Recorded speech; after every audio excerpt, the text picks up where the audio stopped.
A quest is given, and a journey begins. Emilia Truthseeker, Archmage of the Hidden Magic Guild in the Kingdom of Medjin, sat down at the desk at her home in an elegant part of the Hidden Magic Guild's headquarters in the mage capital of Hikatalum, overlooking the city below. She had designed her office to represent her constant search for truth in everything. Her desk was clean and made of a white wood with engraved signs of celestial origin on its front. A green carpet with a strong resemblance to moss covered the floor. Along parts of the walls were maps of the known world and unknown locations. At the right corner, behind Emilia's desk, was a small white wooden table with a couple of high-quality silver goblets and a silver jug. The left corner of the room had the window, which showed a vista of the city and the snow-covered hills in the far distance. There were 4 massive mirrors with elegant frames and magical sigils. One was behind her desk facing the door, and one at the backside of the door, reflecting her and the endless versions of herself created by the mirror behind her. The 2 others were on each side of the square room, aligned with a white wooden armchair in front of her desk, used by visitors. Emilia had many uses for these enchanted mirrors, probably more than even the more powerful mages would be aware of. They gave her many interesting angles to understand her visitors. In that armchair in front of her desk sat Scylla Farsight, having been summoned by Emilia. She was eyeing herself in the mirrors to her left and right, as Emilia got into a comfortable position with her arms resting on her desk. Their purple eyes met as Emilia said, "Thank you for coming on such short notice, Scylla." She eyed Scylla up and down, thinking how she reminded her of her younger self in some ways. "I have a quest for you. I believe you will find it interesting, but it is also a very important matter for the Council. I want you to go to the Starlight Forest." Scylla smiled. "I've been wanting to go there for a very long time, Archmage. What is my task?" she said with a mix of joy and curiosity. "We have come into the possession of an artifact that we need to be delivered to the Elven Court beyond the Starlight Forest. I have organized for you to meet a representative of theirs at the Mossy Rock in the forest." "Am I going to the Mossy Rock Tavern?" Scylla asked excitedly. "I've read many stories about it." She paused, flushing slightly, and collected herself.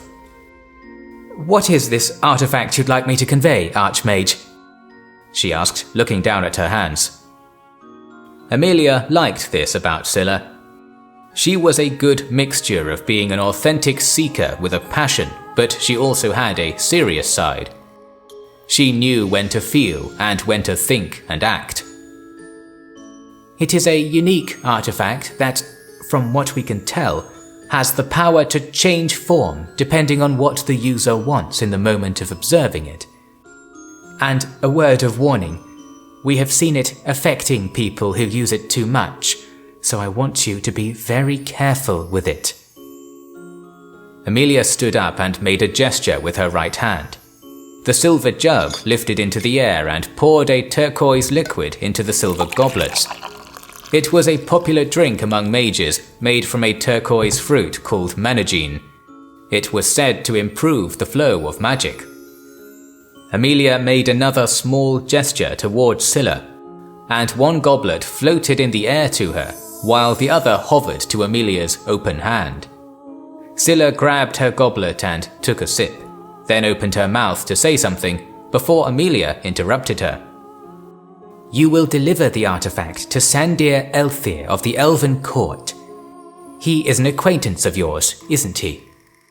She drank some of her managine juice as Scylla nodded in agreement. "I have set up for you to teleport to Oaken Fields tomorrow and begin your journey. This parchment gives your approval for the teleportation." Emilia moved around and sat down at the edge of her desk and handed over a parchment while looking down at Scylla in her armchair. Do you have any questions? Scylla adjusted her clothes and stood up, putting her goblet on the desk, then took the parchment. I do not, Archmage. Thank you for entrusting me with this. It will bring great knowledge and experience to me. I will make my preparations immediately. She gave Emilia a gentle bow with her head. Emilia smiled and nodded back as Scylla turned around and left the room. Emilia drank some more from her goblet and looked over at each mirror one at a time. May magic flow through you, Scylla, she said to the empty room. The Towers of Passage. The Towers of Passage were a central building in Hecatelum, where portals to many parts of the world were located. It was a round stone structure, with 6 tall towers attached to it. Each tower had large windows on each floor, where the portals were located. In the center of the large building was the office where all travelers had to request and report their destination along with the needed paperwork. Along the inside walls stood lines of suits of enchanted warrior armor, ready to act if anyone broke the rules or misused the portals from either side. These suits of armor, called Ebony Guardians, were hollow but enchanted. They took orders only from the headmaster of the Towers of Passage or the Archmages. Scylla arrived early in the morning when the city was still waking up and large parts were covered in a morning mist. As she neared the massive oaken gate leading into the Towers of Passage, a small door opened within the gate. A young woman looked out and eyed Scylla. Pardon me, are you Scylla Farsight? She asked, and her tired eyes looked hopeful. I am. Are you waiting for me? Scylla pulled her long dark hair over her shoulders. Have you found her? I told you it's a waste of time for her to try this. A man's voice was heard behind the young woman inside the building. The woman shook her head, her shoulder-length red hair covering her face for a moment. Please ignore him. I am Liliana Knowledge Collector. I need to ask a favor of you, Scylla. Liliana took a step back while holding the door open for Scylla. As Scylla walked in, she saw an older mage with a thick brown beard and a bald head. Both of them wore the emblem of the Artifact Guild, a silver diamond encircled by brass flower petals. Curiosity began poking her mind. Keeping her composure, she looked at Liliana with a raised eyebrow. With a warm smile, Liliana continued, I heard you had a quest in the Starlight Forest. I know nothing of your mission, and I'm aware we've never met before, but I need to ask for your help. I've wanted to map that forest for a very long time. Currently, there are no maps showing the interior of the Starlight Forest. The other mage stepped forward and raised a hand to speak, but Liliana continued. This is Elf Crystallian. He's my mentor and a natural-born pessimist. Liliana gave Ulf a look, and he lowered his hand, gesturing for her to continue while shaking his head. I want to ask you to document important landmarks so that I can use the information to begin making the first regional map of the Starlight Forest. Liliana explained enthusiastically. This has been attempted before, but the result never aligns with reality. Ulf cut in with a mix of impatience and hopelessness. Tell me, are you aware of the Mossy Rock? Scylla moved her gaze between the two mages. There was clearly a long dispute ingrained within this request. Her eyes met with Ulf's, and she replied calmly, I have read about it. Good. It was the perfect landmark in the forest, yet our mapping expeditions there have taken between 1 and 5 days to reach the Mossy Rock from the edge of the forest close to open fields, Ulf said, pulling his hand through his beard. From what we have gathered, the forest is not aligned in size within its borders compared to the outside. It may sound absurd, but it is the best way I can explain it. That is simply due to incompetent mapping, Liliana said with an irritated tone. Scylla, if you can just give me a few landmarks, I will make the base of a map and then request an expedition myself to confirm it. It's so rare for anyone to go to the Starlight Forest who's efficient enough to do decent work. I heard that you were going, and from what I can tell, collecting information and adventure seem to be your passions. Am I right? Scylla noted how important this was to Liliana. There was probably a longer story behind this. She grabbed and squeezed Liliana's hands lightly while nodding. Of course, I'll do what I can to help you with this, Liliana, if you give me one of those completed maps. Liliana gave a joyful smile and she hugged Scylla. Thank you so much. I'm so looking forward to you coming back. You're the best. I told Ulv you were the real deal. It's a waste of time, sadly, but as long as we're not interfering with your quest, Scylla, I shall not object to this, said Ulv as he began to walk out of the door behind Scylla. Liliana let Scylla go and said, I'm forever grateful, Scylla. I will make sure you get your recognition when this map becomes the official Starlight Forest map. Liliana went out the door too, and Scylla stood looking at the empty door frame with an amused smile. As she turned back into the building, she noted the waiting section, decorated with fine sofas and tables, and lit up by enchanted crystals. Nobody was there at the moment, but she saw a brass door decorated with magical symbols leading to the central part of the building. It was closed. She walked up and put her hand on the door. It opened as if weightless. Heavy chandeliers with energy orbs gave the next room a golden light. Red velvet carpet covered the floor and the walls in this large room. Silver platforms with magical runes lifted into the air and allowed anyone standing on them to move between floors. On each side of these platforms stood polished ebony guardians as guards. In the middle of the room stood a wide desk made out of the same white wood as in Emilia's office. It was covered in an orderly way with crystals and papers. Behind it, on an elegant white armchair, sat an older woman with an emblem of the Artifacts Guild. She had curly dark brown hair with hints of grey. Around her neck was an amulet with a polished black gem. Scylla's eyes fixed on the gem for a moment, and then looked over to the suits of armor along the walls. This amulet was used to control the Guardians. She wondered for a moment how it would feel to be able to do that. What is your name and where are you headed? The woman asked.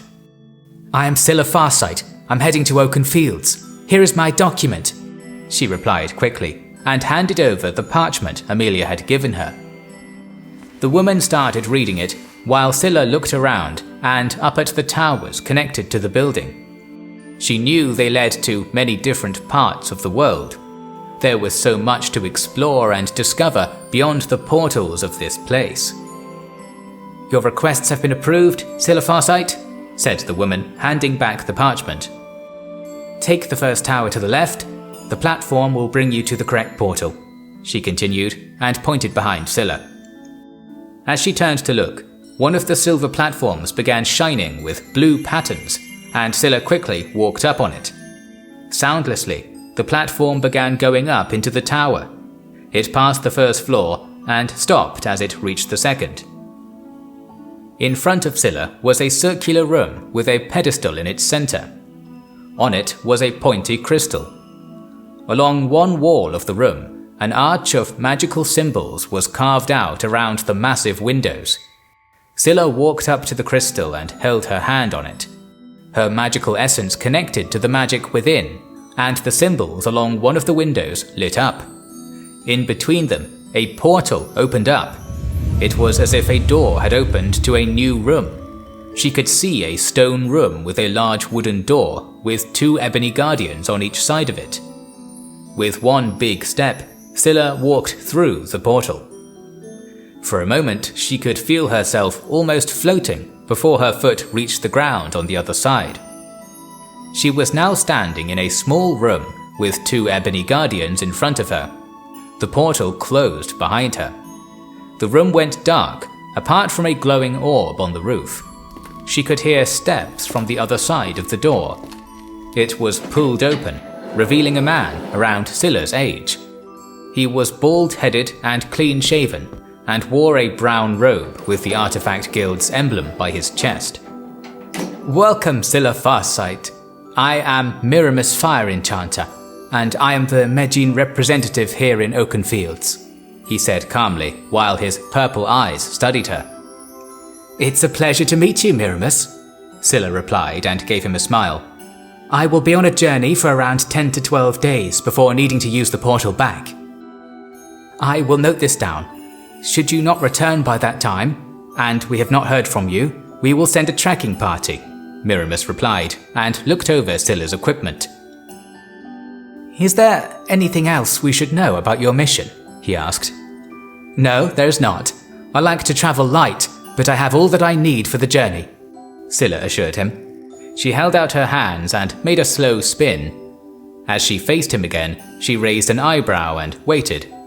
Miramis looked slightly embarrassed and quickly said, I'm sorry for staring. I've been told to look carefully so nothing's out of place. Of course you have. Scylla's eyes pierced his as she gave him one of her most confident smiles. Miramis took a step to the side and held his hand towards the open door while staring at the floor.